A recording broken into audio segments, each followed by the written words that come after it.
반갑습니다. 허브경제TV입니다. 네, LNF고요. 아무래도 최근에 어떤 그 주가 관련해서 흐름 자체가 아마 그렇게 좋지 않다 보니까 좀 우려 섞인 목소리가 좀 많이 나와주고 있죠. 걱정 같은 것들도 많이 하실 거고, 또 주가가 코스피 이전에 대한 기대감을 딱 심어놓고 시장이 이제 밀릴 때 좀 버티다가 같이 이제 마지막에 밀려 내려왔기 때문에 그런 관점에서는 확실히 좀 답답한 그런 흐름들이 이어지고 있습니다. 근데 이걸 또 부정하기가 힘든 게 어쨌든 그냥 실적 자체가 누가 봐도 뭐 그게 어쨌든 간에 뭐 재고 관련해가지고 만들어진 실적이지만 조금 더 이어질 것 같긴 해요. 이런 흐름 실적이 일단 좋고 안 좋고를 떠나서 지금은 명확하게 좀 저점이 어디인지 그것부터 좀 확인이 돼야 되는 상황인 거고, 반도체 같은 경우에는 실적이 어쨌든 간에 마이너스일 때 얘네들은 그냥 경기 사이클을 타고 움직이니까 최악, 그 다음에 차악, 여기에서 반등을 대부분 보여주거든요. 2차전지도 아마 비슷하게 접근이 될 것 같아요. 똑같이 적자, 여기 나와 있는 것처럼 뭐 대규모 재고자산 평가 손실이 발생했다라고 해도 이게 다음 분기까지 좀 이어진다라고 해도 결국 조금 더 개선이 됐느냐, 혹은 어떤 매출적인 부분들, 지금 어쨌든 수요 둔화가 2차전지 하락의 가장 큰 모멘텀이거든요. 뭐 대신에 이제 그 양극재 기업들 같은 경우에는 리튬 가격에 대한 영향을 좀 받은 건데, 결국 2차전지가 다 같이 밀린다라고 하는 건 최근에 테슬라 그 실적에서도 나왔지만 전기차에 대한 수요가 일단 올해에는 그렇게 좋을 것 같지 않다, 그런 얘기가 나오면서 심리적인 악화, 또 우려가, 이게 좀 과하게 반영이 되긴 했습니다. 물론 최근 주가는 반등의 흐름이죠. 2차전지가 저는 개인적으로 뭐 올해 1분기만 놓고 본다라고 하면은 1분기에 대한 저점은 이미 좀 찍었다라고 보고 있습니다. LNF가 박자가 조금 늦죠. 이게 좀 나중에 올라가고, 그쵸? 반박자 늦게 올라가고 반박자 늦게 떨어졌기 때문에 제 영상에서도 이야기 드렸지만 그냥 박자만 기존의 흐름, 기존의 양극재나 기존의 메인 종목들을 따라가 준다라고 하면은 대체적으로 저점 확인이 좀 될 것 같긴 하거든요. 여기도 나와 있죠. 연간 실적 부진이 불가피하나 4분기 바닥으로 점진적인 회복세를 예상한다. 그러니까 추가적으로 뭐 적자가 또 한번 나오고 해도 저작폭이 좀 줄어들면은 그냥 반등 쪽에 무게를 다 두고 접근을 하고 있다, 이렇게 보시면 될 것 같아요. 뭐 리튬 가격이야 뭐 이미 지금보다 더 안 좋을 수가 있겠습니까? 그렇죠? 그래서 보시면은 뭐 사실 이런 거 중요하진 않아요. 우리가 리포트 같은 것들을 볼 때 좀 주로 봐야 되는 것들은 어떤 숫자, 데이터 찍혀 있는 거, 이런 거 위주로만 보시면 됩니다. 그러니까 실질적인 데이터, 그리고 대부분 다 리포트마다 관점들이 달라요. 목표 주가나 매수 의견이나 이런 것들, 그리고 어떤 목표가를 계산하는 방법도 좀 다르고요.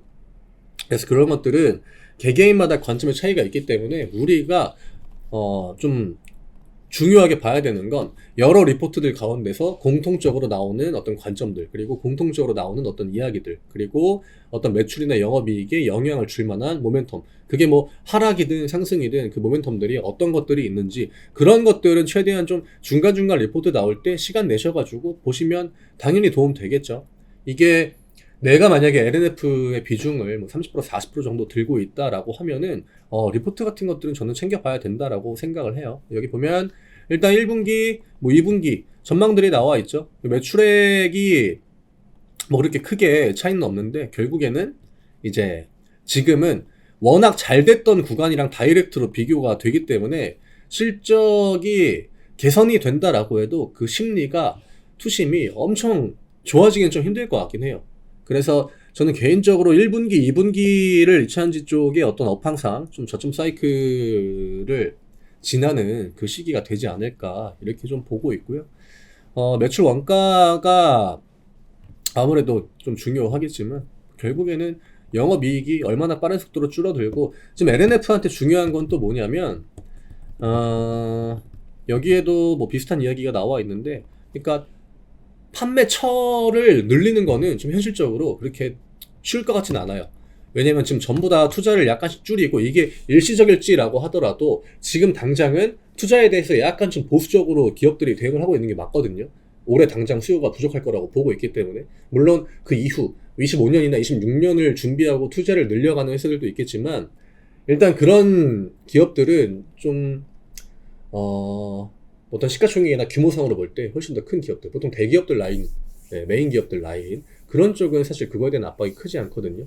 근데 뭐 물론 LNF도 굉장히 좀 뭐 재무적으로 크게 문제가 있는 회사는 아니기 때문에 그 정도까지는 아니어도 체력, 결국 버티는 체력들의 이제 누가 더 우위를 갖느냐, 그게 중요할 것 같아요. LNF는 저는 개인적으로 뭐 그런 부분에 있어서는 크게 의심이 되지 않고, 다만 저점 확인이 좀 빨리 돼야겠죠.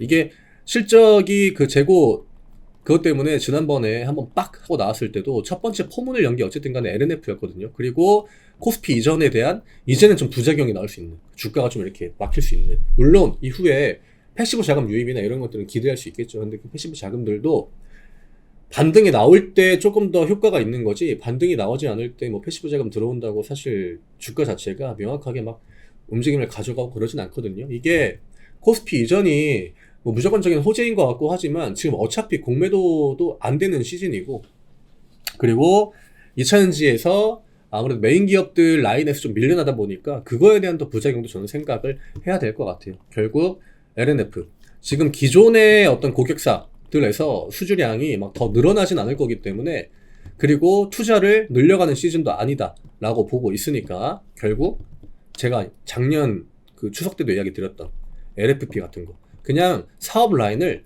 다각화해야 돼요. 최근에 뭐 LS 그룹이랑 이제 합작 법인 세워가지고 이제 여기 나와 있죠? 예, 여기 나와 있네요. 전구체 내재화 25년 뭐 이런 식으로. 근데 여기도 LFP. 제가 LFP는 작년부터 이야기를 드렸는데 요즘에 LFP 이야기가 또 뜨문뜨문 나와요. 그게 한 11월인가 한창 나왔거든요. 어차피 전기차는 지금 가격이 비싼 게 굉장히 걸림돌이에요. 그리고 지금 미국 쪽의 소비 심리 자체가, 그러니까 큰 가격이 나가는 것들에 대해서는 소비 심리가 안 좋거든요. 아직은 미국은 어쨌든 간에 소비로 지탱하는 나라인데, 최근에 뭐 연착륙이다 해가지고 경제 상황이 좀 좋다 뭐 했지만, 결국 큰 자금이 들어가는 그런 쪽의 소비는 굉장히 좀 안 좋아지는 게 눈으로 나타납니다. 뭐 이 반대의 예로 뭐 넷플릭스 같은 거, 이런 저렴한 구독료, 그런 것들은 구독자들이 많이 늘어나고 실적 깜짝 실적 나오고 하거든요. 근데 전기차 쪽은 아무래도 이게 돈이 대출 같은 거 막 끼고 해야 되니까, 근데 미국 시장이 지금 그쪽도 그렇게 좋은 상황이 아니어서 결국 기존의 그냥 라인업에서 판매량을 늘리지 못한다라고 하면 그거는 실적의 하락으로 계속적으로 이어질 수밖에 없거든요. 그래서 이런 것들이 저도 포인트라고 생각을 합니다. 네. 뭐 NCMA, 뭐 하이니켈 단결정, 뭐 LFP, 또 신규 양극재, 또 음극재 시장 진출, 합작사 설립도 검토 중이다. 그러니까 여러 가지를 해야 돼요. 뭐 지금이야 뭐 그거에 대한 투자도 해야 되고 돈이 나가는 것도 있고 하겠지만, 저는 2차전지 기업들이 좀 롱런 하려면 그냥 우리가 IRA에만 의존할 게 아니라 기업들 내부적으로도 뭐 수직 구조화를 잘 구축을 한다던가, 아니면은 LNF가 그게 좀 단점이긴 했죠. 에코프로 그룹주랑 비교되는 거, 포스코 그룹주들. 걔네 둘이 굉장히 메인 그 종목들로 잘 나갔던 거고. 그런 것들이랑, 그 다음에 이제 판매, 경로나, 혹은 그 판매되는 상품 같은 거를 좀 다양화하는 거. 이러면서 좀 버텨야 되는, 뭐 누구나 다 안 좋은 건 똑같아요. 2차전지 쪽에 1분기, 2분기에 대한 실적은 대부분 다 보수적인 관점들이 나와주고 있기 때문에 체력전이 될 가능성이 있다. LNF는 아마 그와 비슷하게 1분기 중으로 좀 저점을 확인해주고, 시장만 올라간다라고 하면 뭐 암만 그게 LNF다라고 하더라도 저점을 뭐 추가적으로 이탈하거나 그럴 확률 자체는 낮다라고 봅니다. 어쨌든 코스닥을 끌어올려주고 시장을 조금 더 탄력적으로 올려주려면 2차전지가 움직일 수밖에 없는, 그게 또 우리나라 시장의 현재 구조이기도 합니다.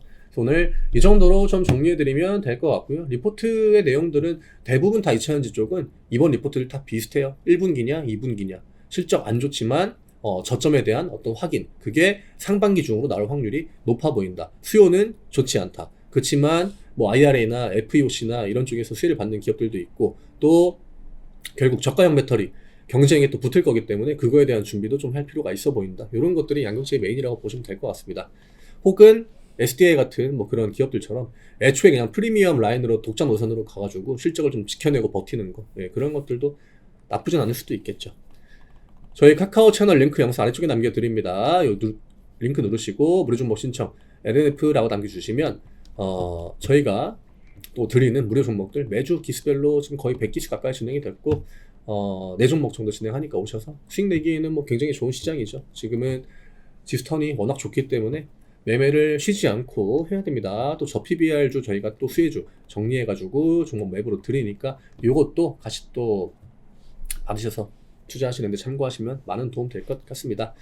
2차 현지 굉장히 좀 차가운 겨울을 보내고 있습니다. 물론 뭐 반도체도 똑같았습니다. 근데 반도체가 아무래도 그 경기 사이클 타는 업종들 중에선 그게 반응 속도가 가장 빠르고 2차 현지가 뭐 경기를 명확하게 탄다라고 표현을 하기에는 좀 그렇지만 뭐 어차피 이제 업황들이 돌아간다라는 그 관점들이 조금씩 나오고 있기 때문에 오히려 하락 사이클이 만들어진 구간만 보면 저는 그렇게 못 버틸 시기라고 보진 않아요. 네, 반도체 애들 막 1년 빠지고 2년 빠지고 하는 동안 2차전지는 지금 뭐 한 6, 7개월 정도 하락 사이클이 만들어졌죠. 그래서 저점 라인만 지켜주고 시장 흐름만 좀 얼추 따라가면 방어적인 부분들은 시장이 좀 해주지 않을까. 업황에 대한 부분보다 지금은 지수의 움직임이 더 중요한 구간이라고 생각을 합니다.